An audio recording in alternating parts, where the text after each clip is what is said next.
Capítulo 18. E assim, menos de uma semana depois, Billy se viu em suas roupas de baixo, com duas costureiras tagarelando em francês, enquanto a espetavam com alfinetes e agulhas. Eu poderia usar um dos vestidos que trouxe de casa, disse a Lady Manston, pela que provavelmente era a quinta vez. Lady Manston nem sequer ergueu os olhos do livro de figurinos que folheava. Não, não poderia. Billy suspirou enquanto olhava para os tecidos ricamente brocados que cobriam as paredes da elegante loja de roupas que se tornara sua segunda casa ali em Londres. Ficara sabendo que era muito exclusiva. A placa discreta sobre a porta dizia apenas Mi de la Crosse, modista. Mas Lady Manston se referia ao pequeno dínamo francês como Crosse, e Billy fora instruída a fazer o mesmo. Normalmente, disse Lady Manston, Crosse e suas garotas iriam até elas, mas não tinham muito tempo para que Billy estivesse devidamente paramentada, e nesse caso parecia mais eficiente visitar a loja. Billy tentara protestar. Não estava em Londres para uma temporada. Não estavam nem na época certa do ano. Bem, estariam em breve, mas ainda não. E com certeza não tinham viajado até Londres para participarem de festas e bailes. Verdade seja dita. Billy nem sabia bem por que estava ali. Ficara absolutamente perplexa quando Lady Manston fizera o anúncio, o que deve ter ficado nítido em seu rosto na hora. Você acabou de dizer que gostaria de ir, dissera Lady Manston, e confesso que não estou sendo inteiramente altruísta. Eu quero ir e preciso de companhia. George protestara, o que, dadas as circunstâncias, Billy achara sensato e insultante, mas nada detinha a mãe dele. Não posso levar Mary, dissera com firmeza. Ela tem passado muito mal e duvido que Félix iria permitir, em todo caso. Ao comentar isso, olhara para Billy. Ele é muito protetor. Concordo, resmungara Billy, de maneira bastante estúpida em sua opinião. Mas não conseguira pensar em mais nada para dizer. Sinceramente, nada fazia sentir-se mais insegura a respeito de si mesma do que estar diante de uma indomável senhora da sociedade, mesmo uma que conhecia desde que nascera. Na maior parte do tempo, Lady Manston era sua adorável vizinha, mas de vez em quando a líder da sociedade transparecia, dando ordens, orientando as pessoas e, por via de regra, sendo uma especialista em tudo. Billy não tinha ideia de como se afirmar. Era a mesma coisa com a mãe dela. Mas então George deixara de lado o bom senso e partira para o insulto. Perdoe-me, Billy, dissera ele, enquanto olhava para a mãe, mas ela seria uma distração.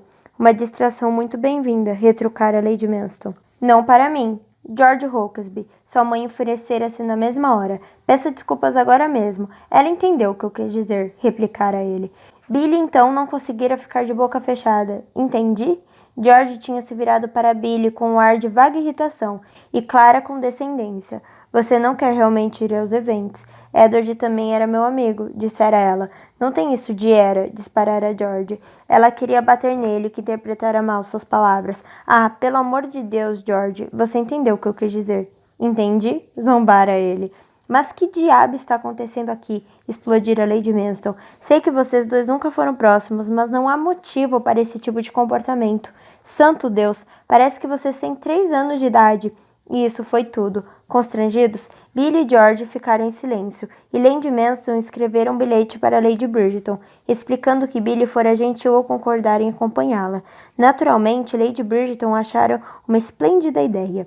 Billy pensara que passaria os dias conhecendo lugares interessantes, talvez indo ao teatro, mas, no dia seguinte, à chegada deles, Lady Manston recebera um convite para um baile oferecido por uma amiga muito querida e, para a grande surpresa de Billy, decidiram aceitar. Tem certeza de que está disposta? Perguntou Billy. Naquele momento, não pensara que também teria de ir ao baile. Então, verdade seja dita, seus motivos eram puramente altruístas. Meu filho não está morto, disse Lady Manston, surpreendendo Billy com sua franqueza. Não vou agir como se ele estivesse. Bem, não, é claro que não, mas... Além disso, continuou Lady Manston, sem dar nenhuma indicação de que tinha ouvido Billy falar, Ghislaine é uma amiga muito querida e seria indelicado recusar. Billy franzira a testa, olhando para a pilha considerável de convites que haviam aparecido misteriosamente no delicado prato de porcelana sobre a escrivaninha de Lady Manston. Como ela soube que a senhora está aqui em Londres? Lady Manston deu de ombros enquanto examinava os demais convites. Acho que soube através de George. Billy abriu um discreto sorriso. George chegara a Londres 2 dias antes das damas. Percorrera todo o caminho a cavalo, o felizardo. Desde a sua chegada, no entanto, ela o vira precisamente 3 vezes. Uma vez no jantar, uma no café da manhã e outra na sala de estar quando ele entrou para tomar um conhaque enquanto ela lia um livro. Ele fora perfeitamente educado, ainda que um pouco distante. Billy achava que isso poderia ser perdoado.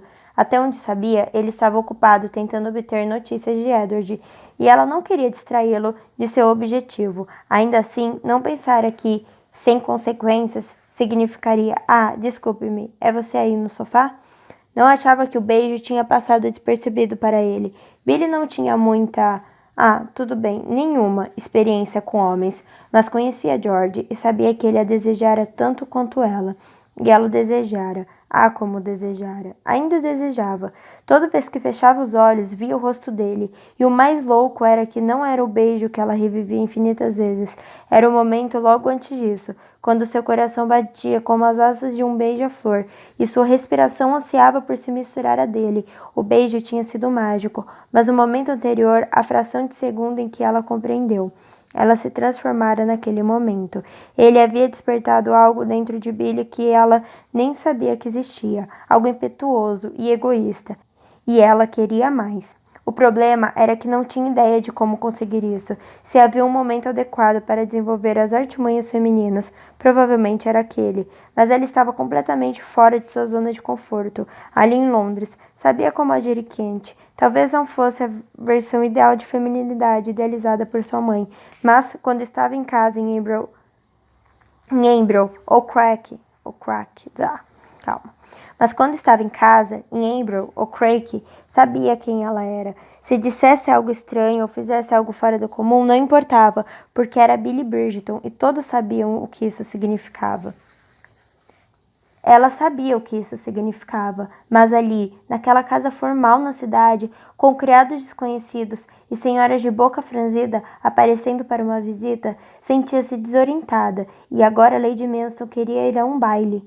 A filha de Ghislaine tem 18 anos, eu acho, ponderara Lady Manston, virando o convite e olhando a parte de trás. Talvez 19, certamente na idade de se casar. Billy contivera a língua. Uma garota adorável, muito bonita e refinada. Lady Manston erguera os olhos com um sorriso largo e travesso. Devo insistir que George me acompanhe? Já está na hora de ele começar a procurar uma esposa. Tenho certeza de que ele ficará encantado, dissera Billy de forma diplomática. Mas, em sua cabeça, já tinha pintado a linda filha de Ghislaine com chifres e um enforcado. E você também deveria ir. Billy levantara a cabeça alarmada. Ah, eu não acho. Teremos de lhe arranjar um vestido. Realmente não é. E sapatos, imagino. Mas, Lady Manston, eu pergunto-me se podemos deixar de lado a peruca. Pode ser difícil lidar com elas quando não se está acostumada a usá-las. Eu realmente não gosto de usar perucas, dissera Billy. Então não terá de usar, declarara Lady Manston. E fora só então que Billy percebera como fora habilmente manipulada. Isso tinha sido 2 dias antes. 2 dias e 5 provas de roupa. 6, contando com aquela. Billy prenda a respiração por um instante, pedira Lady Manston. Billy olhou para ela. O quê? Era muito difícil se concentrar em outra coisa que não as 2 costureiras que não paravam de puxá-la para um lado e para o outro. Ouvira falar que a maioria das costureiras fingia um sotaque francês para parecer mais sofisticada, mas aquelas 2 pareciam genuínas. Billy não conseguia entender uma palavra do que diziam. Ela não fala francês, disse Lady Manston a Crossy. Não sei bem o que a mãe dela estava pensando, então olhou de volta para Billy. Sua respiração, querida. Elas precisam apertar seu espartilho. Billy olhou para as 2 assistentes de Crossy esperando pacientemente atrás dela, os cordões do espartilho na mão. São necessárias 2 pessoas para isso? É um espartilho muito bom, explicou Lady Manston. O melhor, confirmou Crossy. Billy suspirou. Não, inspire, orientou Lady Manston. Inspire. Billy obedeceu, encolhendo a barriga para que as 2 costureiras fizessem algum tipo de trançado coreográfico que curvou a coluna de Billy de uma maneira totalmente nova. Seus quadris se projetaram para frente e sua cabeça parecia notadamente para trás. Não sabia como conseguiria andar assim. Isso não é muito confortável, exclamou ela. Não, confirmou Lady Manston em tom despreocupado. Não vai ser. Uma das damas disse algo em francês e depois empurrou os ombros de Billy para a frente e a barriga para trás. Melhor? Perguntou ela. Billy inclinou a cabeça de lado, depois contorceu a coluna um pouco para cada lado. Estava melhor. Outro aspecto da feminilidade refinada com que não fazia ideia de como lidar, usar espartilho. Ou melhor, usar um bom espartilho. Aparentemente, os que ela havia usado eram muito permissivos. Obrigada, disse ela à costureira, depois pigarreou. Ah, merci. Para você, o espartilho não deve ser muito desconfortável, falou Croce, aproximando-se para inspecionar sua obra. Sua barriga é linda e plana, o problema são seus seios. Billy ergueu os olhos assustados. Meus? Tem muita pouca carne, continuou Croce, balançando a cabeça tristemente. Já era embaraçoso o suficiente que discutissem sobre seus seios como se fossem asas de frango. Mas então Croce, de fato, pegou neles. Então olhou para Lady Manston. Precisamos colocá-lo mais para cima, não acha? A costureira demonstrou. Billy sentiu vontade de morrer. Lady Manston contraiu o rosto enquanto avaliava a posição dos seios de Billy. Ah, sim, acho que está certa. Ficou muito mais bonito aí em cima. Tenho certeza de que não é necessário, começou Billy, mas depois desistiu.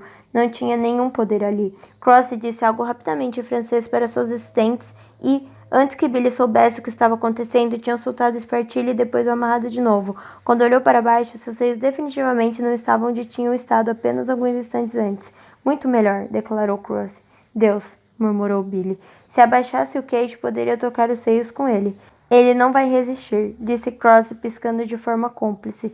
Ele quem? Sempre há um ele, falou Croce com uma risadinha. Billy tentou não pensar em George, mas não foi bem sucedida. Quer ela gostasse ou não, George era o seu ele. Enquanto Billy tentava não pensar em George, ele tentava não pensar em peixe. Peixe defumado, para ser mais preciso. Passara a maior parte da semana no departamento de guerra tentando obter informações sobre Edward. Isso envolvera várias refeições com Lord Arbuthnot, que, antes de desenvolver Gota, fora o general condecorado do exército de Sua Majestade. A Gota era um maldito incômodo. Fora a primeira coisa que ele dissera, mas significava que ele estava de volta ao solo inglês, onde o homem podia tomar um café da manhã adequado todos os dias.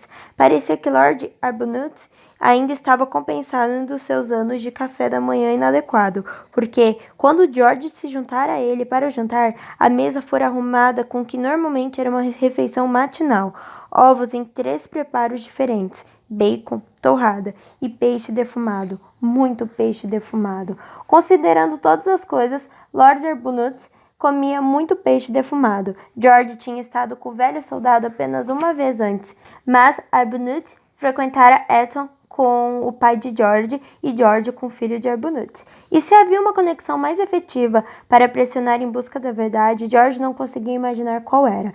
Bem, andei perguntando, começou o Lorde, cortando um pedaço de presunto com o vigor de um homem de rosto corado, que preferia estar ao ar livre. Mas não sei muita coisa sobre seu irmão. Com certeza alguém deve saber onde ele está. Na colônia de Connecticut. É o mais provável. George cerrou a mão e punho por baixo da mesa. Ele não deveria estar na colônia de Connecticut. Arbuthnot mastigou a comida. Depois olhou para George com uma expressão astuta. O senhor nunca foi soldado, não é? Infelizmente, não. Arbuthnot assentiu. A resposta de George claramente merecendo sua aprovação. Soldados poucas vezes estão onde deveriam estar, disse ele. Pelo menos soldados como seu irmão. George pressionou os lábios um contra o outro, procurando manter uma expressão serena. Receio não ter entendido o que quis dizer.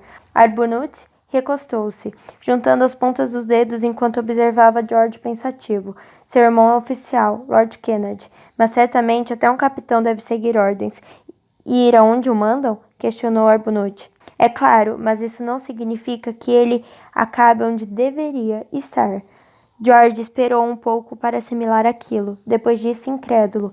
Está tentando me dizer que Edward é um espião? Era inconcebível. Espionagem era um negócio sujo. Homens como Edward usavam seus casacos vermelhos como orgulho. Arbuthnot fez que não com a cabeça. Não, pelo menos acho que não. A espionagem é algo repugnante. Seu irmão não faria isso. Ele não faria isso, pensou George. Ponto. Não faria sentido de qualquer forma, falou Arbuthnot. Acho mesmo que seu irmão poderia se passar por outra coisa além de um respeitável cavalheiro inglês. Dificilmente um rebelde acreditara que o filho de um conde simpatizaria com a causa deles. Arbuthnot limpou a boca com o guardanapo e estendeu a mão para os peixes defumados. Acho que seu irmão é um batedor. Um batedor? Repetiu George. Arbuthnot assentiu, depois ofereceu o prato. Mas George fez que não com a cabeça e tentou não fazer careta. Não, obrigado. Arbuthnot deixou escapar um grunhido e colocou o restante do peixe em seu prato. Deus, eu amo peixe defumado, disse ele com um suspiro. Não se haja deles no Caribe. Não assim. Um batedor, repetiu George, tentando retomar a conversa. Por que acha isso? Bem, ninguém me disse isso, e para ser franco, acho que ninguém aqui sabe a história toda. Mas, juntando as informações, parece fazer sentido. Arbuthnot colocou um pedaço de peixe na boca e mastigou. Não sou um homem de fazer apostas, mas, se fosse, diria que seu irmão foi enviado para uma área distante para ter uma ideia de como são as terras. Não tem havido muita atividade em Connecticut, não desde aquela coisa com sei lá o que Arnold em Ridgefield, em 1767. George não estava familiarizado com sei lá o que Arnold, nem tinha a menor ideia de onde ficava Ridgefield. Há alguns portos bons naquela costa, continuou Arbuthnot. Voltando ao assunto espinhoso, eu não ficaria surpreso se o seu badge estivesse colocado-os em uso, e não ficaria surpreso se o capitão Hawksby tivesse sido enviado para investigar. Ele ergueu os olhos, suas sobrancelhas espessas mergulhando em direção aos olhos enquanto a testa enrugava. Seu irmão tem alguma habilidade em fazer mapas? Não que eu saiba. Arbuthnot deu de ombros. Não adiantaria nada se ele não souber fazê-lo, suponho. Ou podem não estar procurando por algo tão precioso. Mas então o que aconteceu? Pressionou George. O velho general balançou a cabeça. Receio que eu não saiba, meu garoto. Estaria mentindo se dissesse que descobrir alguém que sabe. George não esperava respostas, mas ainda assim tinha sido decepcionante. É um longo caminho até as colônias, filho, disse Lord, com a voz gentil. As notícias nunca chegam tão rapidamente quanto gostaríamos. George aceitou isso, assentindo lentamente. Teria de dar outro rumo à investigação, embora não fizesse a mínima ideia de qual. A propósito, acrescentou Arbuthnot, quase de forma casual, por acaso não pretende comparecer ao baile de Lady Windsor amanhã à noite, não é? Pretendo, respondeu George. Ele não queria, mas sua mãe tinha inventado uma história complicada, que terminara com o fato de ele ter de comparecer de qualquer jeito, e, na verdade, ele não tivera coragem de desapontá-la, não enquanto ela estava tão preocupada com Edward, e ainda havia Billy. Ela também fora quase obrigada a participar. Ele vira seu olhar de pânico quando a mãe dele a arrastara do café da manhã para visitar a Modiste. Um baile em Londres era provavelmente o inferno pessoal de Billy Bridgeton, e ele não podia de forma alguma abandoná-la quando mais precisava dele. Conhece Robert Thelwright? Indagou Lord Arbuthnot. Um pouco. Thelwright estivera alguns anos à frente dele em Eton. Um rapaz quieto, lembrava George. Louro de testa pronunciada. Adorava ler. Ele é sobrinho de Lady Windsor e certamente estará presente. O senhor prestaria um grande serviço a este departamento se lhe peçasse uma mensagem. George ergueu as sobrancelhas de maneira indagadora. Isso é um sim? Disse Lord Arbuthnot, em tom seco. George assentiu. Diga a ele, panela no fogo, barriga vazia. Panela no fogo, barriga vazia, repetiu George hesitante. Arbuthnot destacou um pedaço de torrada e o mergulhou em sua gema de ovo. Ele vai entender. O que isso significa? O senhor precisa saber? Replicou. George reconstou-se, olhando atentamente para Arbuthnot. Na verdade, sim. Lord Arbuthnot soltou uma gargalhada. E é por isso, meu garoto, que o senhor seria um péssimo soldado. Precisa aprender a seguir ordens sem questionar.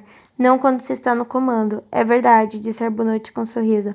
Mas não explicou a mensagem. Em vez disso, olhou fixamente para George e perguntou: podemos contar com você?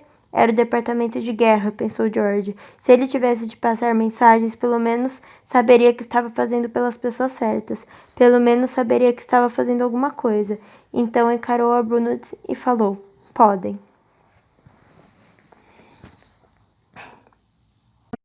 Oi, tudo bem? Esse foi mais um capítulo. Não esqueça de se inscrever no canal, deixar o seu like e o seu comentário do que você está achando dessa história maravilhosa. Beijão!